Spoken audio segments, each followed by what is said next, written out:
Hello दोस्तों, आपका हमारे YouTube channel PS math class में स्वागत है। दोस्तों, यदि आप हमारे चैनल पर नए हो तो चैनल को ज़रूर सब्सक्राइब करना और वीडियो को लाइक करना। तो दोस्तों, आज हम इस वीडियो में बात करेंगे कक्षा 10 प्रश्नावली 5 समांतर श्रेणियाँ। तो दोस्तों, समांतर श्रेणियाँ क्या होती है? तो सबसे पहले तो हम समझेंगे कि श्रेणी क्या होती है, उसके बाद देखेंगे कि समांतर श्रेणी है वो क्या होती है। तो सबसे पहले मैं कुछ श्रेणी बनाता हूँ दोस्तों, एग्जाम्पल के माध्यम से आपको ये प्रश्नावली समझाएंगे। तो दोस्तों, ये है जैसे 2, 4, 8, 16, इस प्रकार से ये चल रही है। एक है दोस्तों 1, 3, 5, 7, ये इस प्रकार से चल रही है। एक है दोस्तों इस प्रकार से चल रही है, 1/1, 1/2, 1/3, 1/4, एक है वो इस प्रकार से चल रही है। तो दोस्तों, श्रेणी का क्या मतलब है? श्रेणी का मतलब है दोस्तों कि एक निश्चित क्रम में चलने वाली संख्याओं को जब हम आगे वाली संख्या का भी बता सकते हैं तो वो होती है श्रेणी। तो दोस्तों, इसमें देखो 2, 4, 8, 16, यानी इसमें क्या हो रहा है? हर संख्या में 2 का गुणा हो रहा है। इसको 2 से गुणा किया तो 4, फिर 4 को यहाँ 2 से गुणा किया तो 8, फिर यहाँ 8 को 2 से गुणा किया तो 16। तो अगली संख्या है वो 2 से गुणा करने पर हमें मिल जाएगी 32।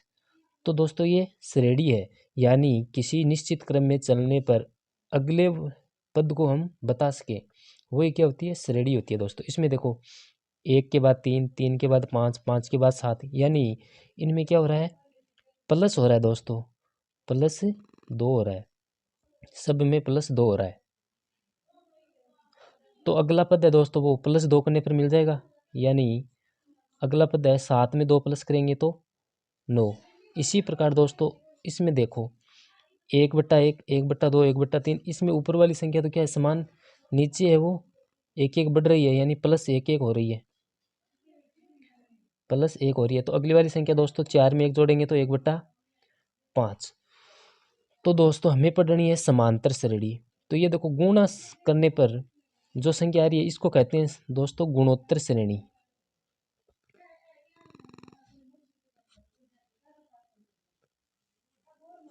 दोस्तों, ये गुणोत्तर श्रेणी है, ये हमारे 10वीं क्लास में नहीं है, आगे 11th 12th इस प्रकार से चलती रहती है। दोस्तों, ये प्लस करने पर आ रही है अगली संख्या, तो ये होती है दोस्तों समांतर श्रेणी।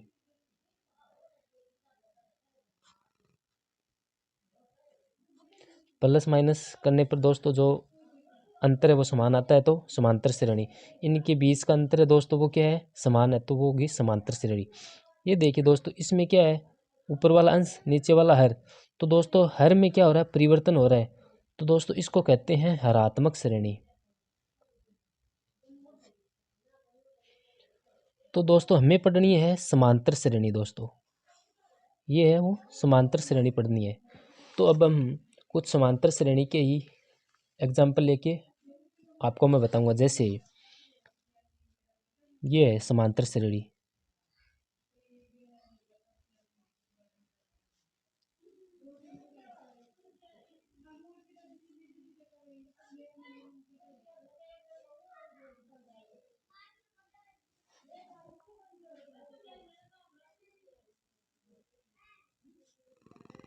अब देखिए दोस्तों, इसमें क्या हो रहा है?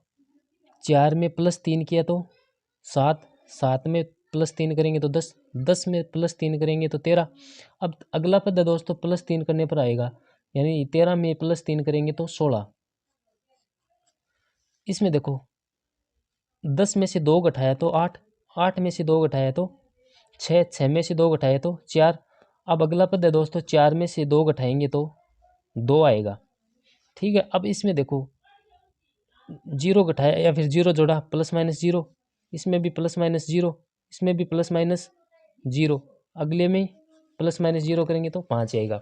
तो दोस्तों, ये है समांतर श्रेणी, जिनमें अंतर है वो समान रहता है। दोस्तों, इस अंतर को बोलते हैं सार व अंतर। क्या बोलते हैं? सार व अंतर। इसको हम डी से लिखते हैं दोस्तों यहाँ पे।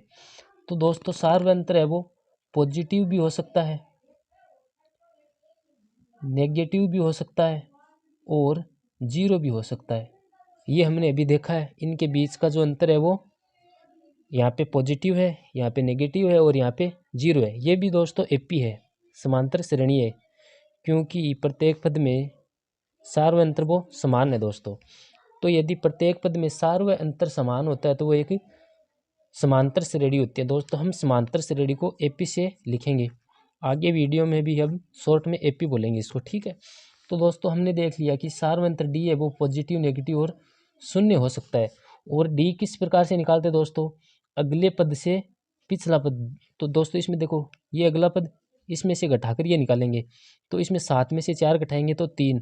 तो दोस्तों ये 3 है वो सार व अंतर है। इसमें 8 में से 2 घटाएंगे तो माइनस का 2, तो सार व अंतर कितना है, -2। इसमें 5 में से 5 घटाएंगे तो 0, तो इसमें सार व अंतर कितना है, 0 है दोस्तों।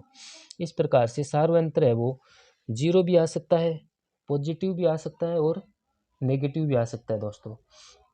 तो दोस्तों अब हम बात करेंगे हमारी प्रश्नावली 5.1 के क्वेश्चन। तो हमारा 5.1 का पहला क्वेश्चन क्या है दोस्तों, हमारा पहला क्वेश्चन है दोस्तों कि निम्नलिखित स्थितियों में किन स्थितियों के संबंध संख्याओं में सूची है वो एपी है।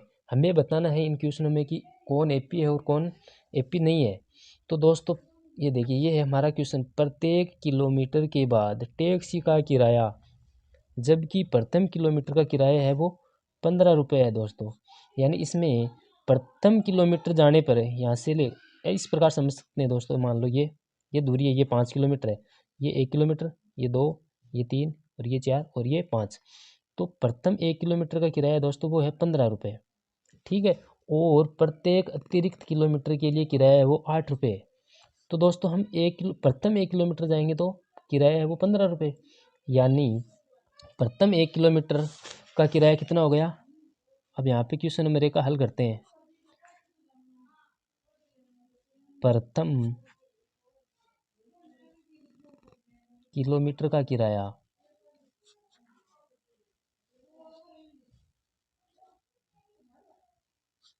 वो 15 रुपया, और 2 किलोमीटर का किराया कितना होगा दोस्तों, प्रथम का तो 15, उसमें 8 और जोड़ देंगे। 2 किलोमीटर का किराया 15 + 8 यानी 23। 3 किलोमीटर का किराया दोस्तों वो हो जाएगा 15 + 8 और +8 यानी 23 में 8 जोड़ेंगे तो 31।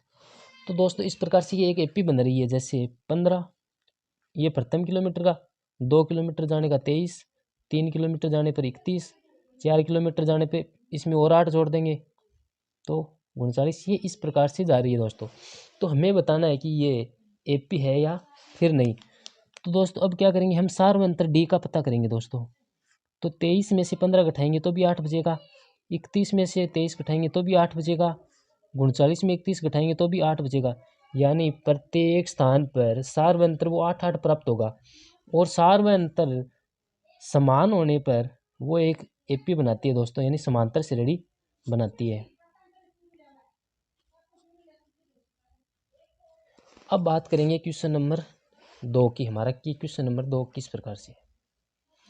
तो दोस्तों क्वेश्चन नंबर 2 है हमारा कि किसी बेलन में उपस्थित हवा की मात्रा, जबकि वायु निकालने वाला पंप प्रत्येक बार बेलन की शेष हवा का 1/4 भाग बाहर निकालता है। तो दोस्तों हमें इसमें बताना है कि हवा है उससे बनेगी कि एक बेलन है, ये इस प्रकार से कोई बेलन है दोस्तों, और यहाँ पे एक पंप लगा हुआ है इस प्रकार से। ये है, ये पंप हवा की मात्रा को बाहर निकालता है और प्रत्येक बार है वो हवा है जितनी उसका 1/4 भाग है वो बाहर निकालता है। तो मान लेते हैं, माना हवा की मात्रा, पहले हवा की मात्रा है दोस्तों 100 थी इसमें, ठीक है। जब इसमें से ये सबसे पहले भरी हुई थी तो इसमें 100 मात्रा थी हवा की दोस्तों, ये होता है आयतन। उसके बाद तो प्रथम पद हो गया हमारा दोस्तों 100। अब 100 में से 1/4 बाहर निकालते हैं, यानी 100 में से कितनी बाहर निकालेगी, 100 का 1/4 यानी 100/4, और 100/4 होता है दोस्तों 25। तो 100 में से 25 बाहर निकल गई तो कितनी बच गई? 75। उसके बाद दोस्तों जो शेष है, अब देखो गुब्बारे में कितनी शेष बची? 75। 75 का वो 1/4 बाहर निकालेगा, यानी 75/4। तो अगला पद कितना आएगा? 75 माइनस 75/4। तो ये हो गया 75 को 4 से गुणा करेंगे तो 300 माइनस 75/4, ये हो गया 225/4। 225/4। तो देखिए दोस्तों, पहले है वो 100 का 1/4 यानी 25 बाहर निकाली, 75 बची। फिर 75 का 1/4 75/4, उसको बाहर निकाली तो 225/4 बची। तो देखिए दोस्तों, अब इसमें सार्वंतर डी है वो समान नहीं है, तो ये एक एपी नहीं है।